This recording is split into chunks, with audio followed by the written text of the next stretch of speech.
Well, it's very nice to be here. I was a part of CPS for a very, very long time, and it's always good to meet students. I have a rather bad throat, so I'm going to do a bit of reading of what I want to say, because otherwise it might take too long and it will affect my throat as well. Now, I've called my presentation today, as I sent to Mohammed, from limiting to substantive equality, the debate on sub-classification of scheduled caste reservation.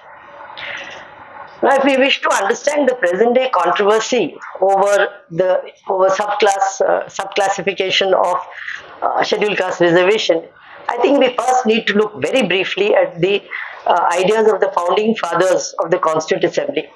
At the same time, much social, economic, and political change has taken place in post-independence India since the Constitution was framed, and we need to examine how and why we have moved from notions of limiting equality to substantive equality as the Supreme Court has framed the debate. It is against this background that it is possible for us to look at the debate, and I'm sure others will have more to say about it as well. Sorry. While the Constituent Assembly debates are very extensive, I'm just going to focus or just mention two basic ideas. First, the importance that was given by the Constituent Assembly to providing reservation to groups rather than the individual. As we know, in India, the makers of the Constitution, in dealing with historically disprivileged groups, adopted the principle of group equality due to the specific historical context in which the Constitution was framed. They provided for the recognition of special claims of certain groups, reservation for historically disadvantaged groups such as the scheduled caste who suffered untouchability based on two principles: equalization of opportunity structures and inclusion of excluded and marginalized groups into the mainstream of social and political life. Reservation through state intervention was designed to limit the forces of competitive capitalism, and it was hoped that the forces of modernization would establish universal values. Second, while much of the debate on group rights in the West has been on the conception of cultural difference, especially in the US, in India it is based on the idea of on discrimination based on ascriptive identities. So in the Constituent Assembly, it was caste and obviously not class. That was the criterion for identifying the beneficiaries. Reservation was not meant, I agree, for removal of poverty and class-based differences. But as some parts of my paper might also put forward, it was expected to contribute to narrowing such differences, leading ultimately to universal identity of citizenship. Now, what has been the result of what was expected by the founders of the Constituent Assembly? In actual practice, reservations have not created equality of opportunity for large sections of the scheduled caste. Rather, the results have been contrary to what was envisaged by the constitution makers. Reservation was meant to introduce equality by recognizing group identities and privileging them over the individual. But in actual implementation, the whole group does not benefit. Only individuals gain. In fact, it is the upper crust, as it's often called, that gets the benefits. Consequently, a significant number have definitely gained, but such redistribution has not been spread evenly, which has produced a small and privileged class, while the large majority remains marginalized with little access to opportunities. Second, scarcity, as we know, of reserved jobs and seats which have either not been filled in recent years or have been shrinking, creating increasing competition and complaints of underrepresentation by subcaste, leading to conflict and violence at times. While state intervention is a critical factor in the uplift of the scheduled caste, the pattern of economic development in post-independence India has been very crucial in determining the impact of reservation policies. Reservation was not meant to remove market competition, but to restrain it definitely in certain areas. Only a small section have benefited. Capitalist development in the countryside with the failure of large-scale industrialization increased existing inequalities. Certain subcastes who for structural and historical reasons were economically and educationally better placed to take advantage of the benefits of reservation have advanced at a faster rate. And we all know who they are. For example, Chamars in UP, the Mahars in Maharashtra, the Vankars in Gujarat, Malas in Andhra Pradesh, and so on and so forth. While others such as the Mangs, the Balmikis, Madigars, and all feel left behind. sorry, it is true that the situation changed in the 1980s, especially in South. For example, in Andhra Pradesh, where government reports had reported increasing differences earlier. Between 1976 and 1981, there was a very rapid expansion of scheduled castes in the bureaucracy, with the emergence of a new generation of educated scheduled castes. And the number of scheduled caste gazetted officers, non-gazetted officers, officers in public sector undertakings, non-supervisory technical staff. I won't go into the percentages. I have them in case you're interested. Uh, Increased. By 1986, the scheduled caste and the backward caste together made up 46% of all employees in the state administration. However, most were in the lower rungs of the government. More important, where the scheduled caste was concerned, the number of those who could make use of reservation and obtain government employment had increased. But the number of those who were illiterate, poor, and unable to make use of these policies remained as large, or in fact very large. The Elaya Perumal Committee report, I think it was 85 if I'm not wrong, held the number who had made use of reservation policies were a negligible proportion. The large majority still followed their traditional occupations of leatherworking, scavenging, agricultural labor, etc. So by the end of the 1980s, what we have in large parts of the south, but here I've taken the example only of Andhra Pradesh, small urban-based privileged class were able to make progress, and in Andhra Pradesh they constituted less than 4% of the scheduled caste population, but they were the most articulate and the most aware section. By the 1990s, the removal of discrimination and exclusion through equalization of opportunities, which was the principle on which reservations were based, were no longer significant. Social groups began demanding division and extension of specific quotas to smaller groups. In fact, the issue is quite old and can be traced to the B.N. Lakur Committee, constituted as early as 1965, which had observed that the welfare benefits were concentrated in numerically large and politically well-organized communities. As Mohammed mentioned, in Punjab, you have the notification giving preference to Valmiki and Mazhabi Sikh castes. In the 1990s, we have the well-known Madika Reservation Purata Samiti, where, as you know, the government divided the quota into A, B, C, D into 4 groups. But of course, ultimately, the Supreme Court struck it down in 2004. But by the 2000s, many states, whether it's the Hukum Singh Commission in UP 2001, the Lahoji Salve Commission Maharashtra 2003, Sadashiv Commission Karnataka 2005, and many others, had already been set up, and so there was increasing awareness of what was required. Also meant to be a temporary measure, reservation became a feature used by political leaders at the center and in the states to gain support. As a result, more and more groups began demanding quotas to safeguard sectional interests. This led to a shift in the discourse and practice of group rights from equality of opportunity and inclusion of marginalized groups to appropriate representation or fair shares for subcaste groups based upon a principle of equalization or social justice. As a result, reservation today is viewed as based upon representation of distinct subcastes. It has not worked as a common good but become the source of divisions and consciousness of separate rather than plural identities, creating divisions among the scheduled castes.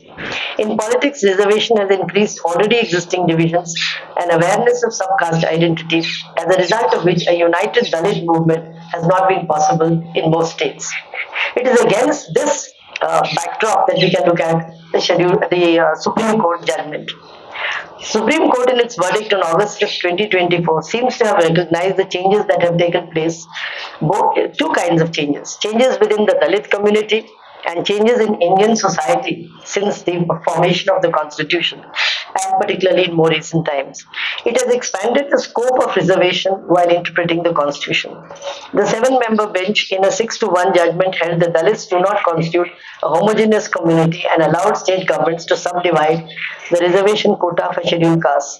This would provide distributive justice within the highly heterogeneous scheduled caste community. While there may be many issues with the exact recommendation and implementation of this judgment, this is a step forward in the long history of India's jurisprudence on reservation, and on balance, this judgment would help deepen policies and politics of social justice at a time when reservation policy itself is facing opposition.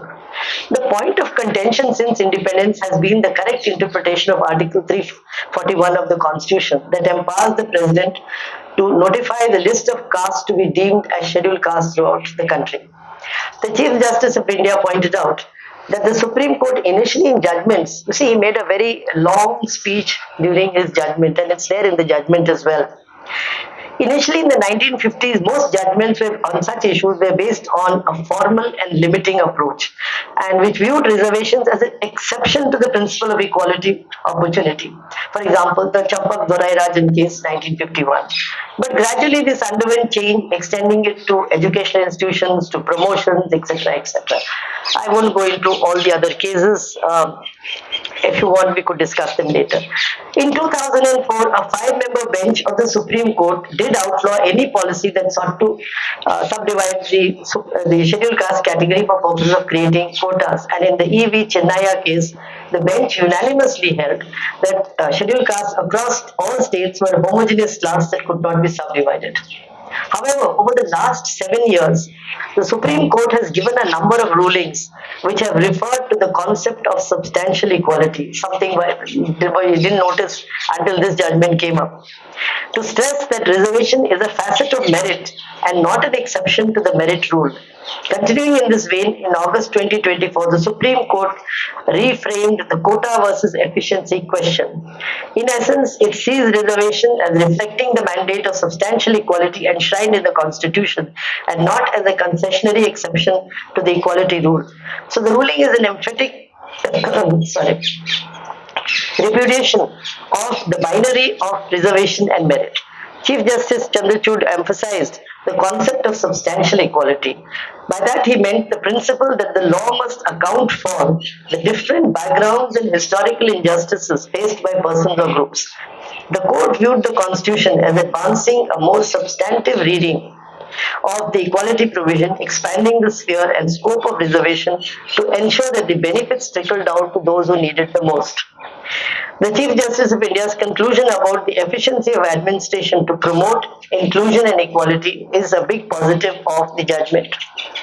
Of course, the same was not actually extended to the creamy layer. It was not discussed by the court. But there was only this, a sort of spirit pervaded the majority opinion that any classification within the social justice policy must be reasonable and rational. And it reaffirmed the long-standing demand that you require evidence and therefore you require a caste census. Let's look very briefly now at the politics of reservation. You see, the law is one thing, but what people want and what its politics are quite different. A judgment like this is bound to raise controversy in politics. It could be viewed as leading to dilution of reservations or as aiding the ruling party's designs to divide Dalits.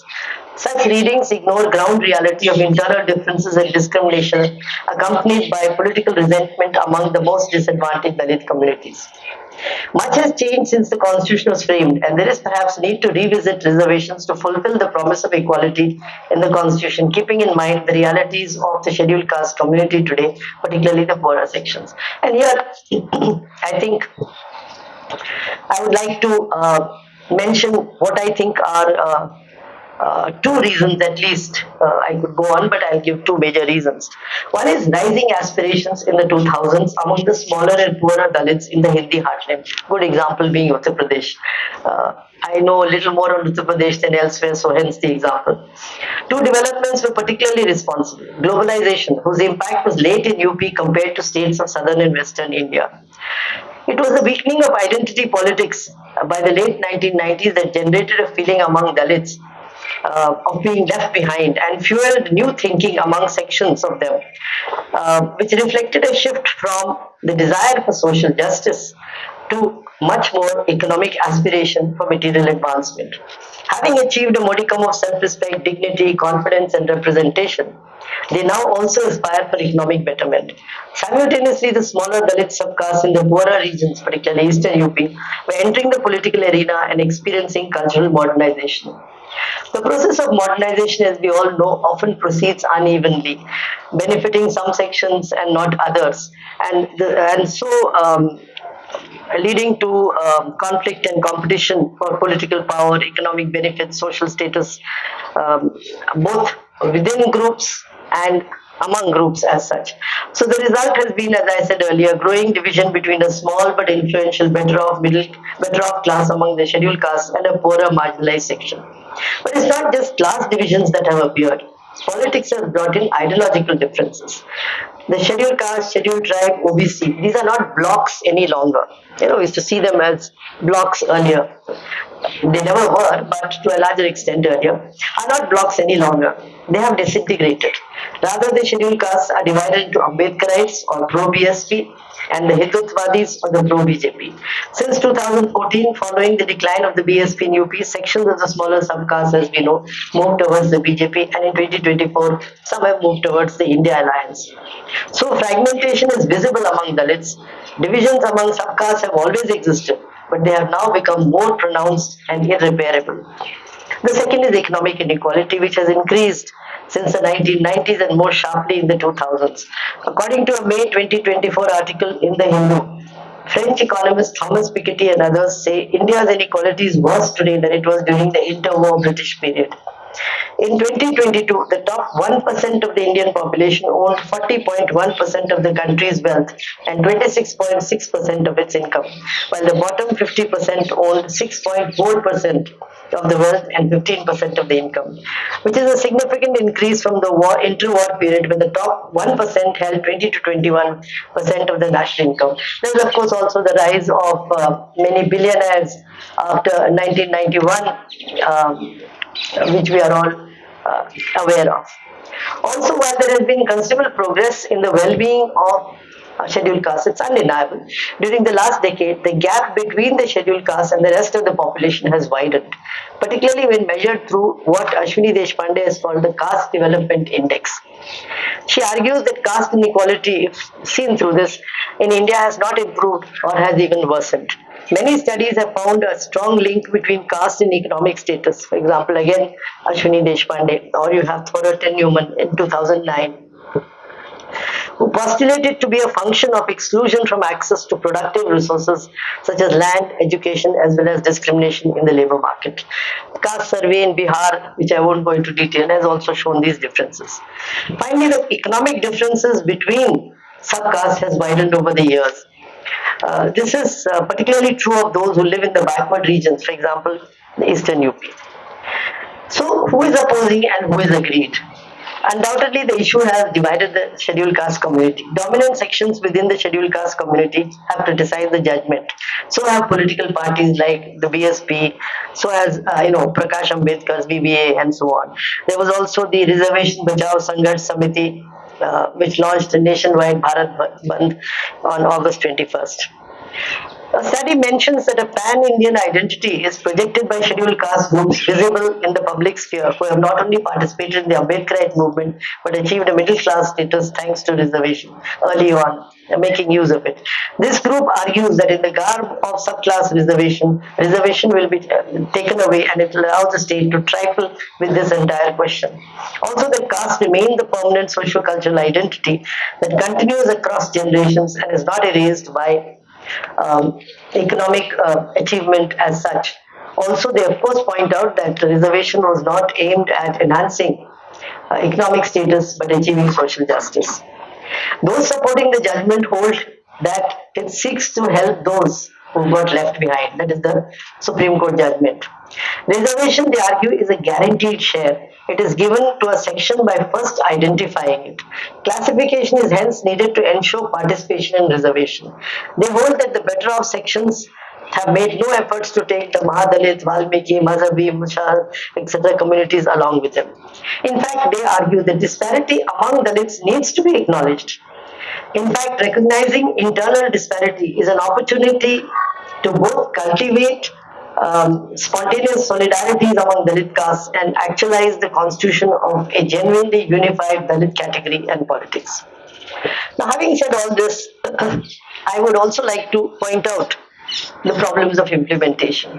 While many of us may agree that classification is required, there are tremendous problems in implementation, and these I think need to be recognized.